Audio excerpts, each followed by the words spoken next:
Understanding Self, the ultimate guide to self-empowerment through understanding.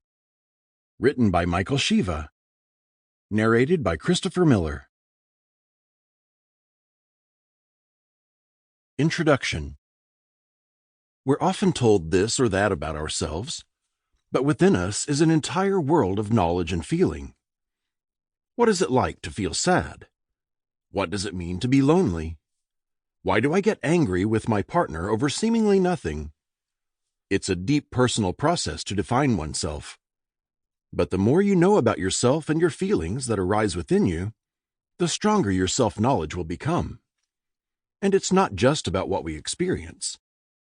We also have information about ourselves that only someone else would know. How does our body feel? What does our face look like?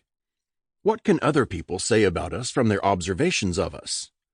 We don't always know ourselves, but others do.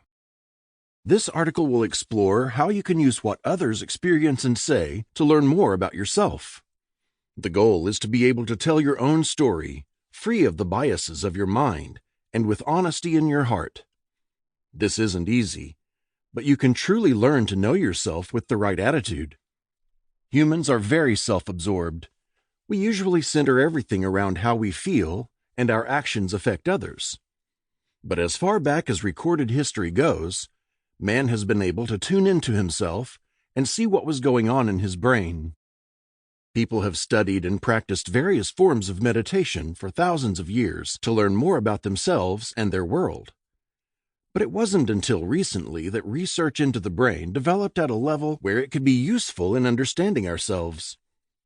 We now know certain parts of our brain that are active during certain activities, and how to stimulate those areas with electrodes.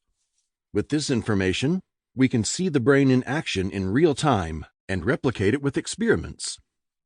For example, we can see which parts of our brain are active when we're happy or sad.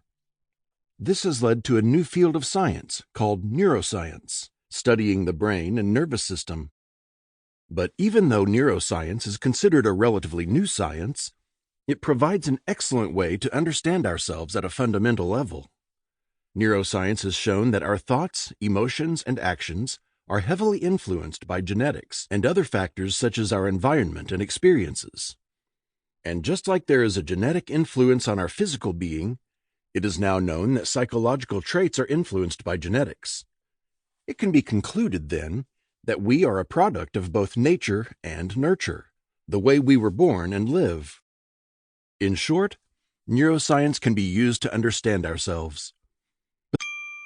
Sample complete. Ready to continue?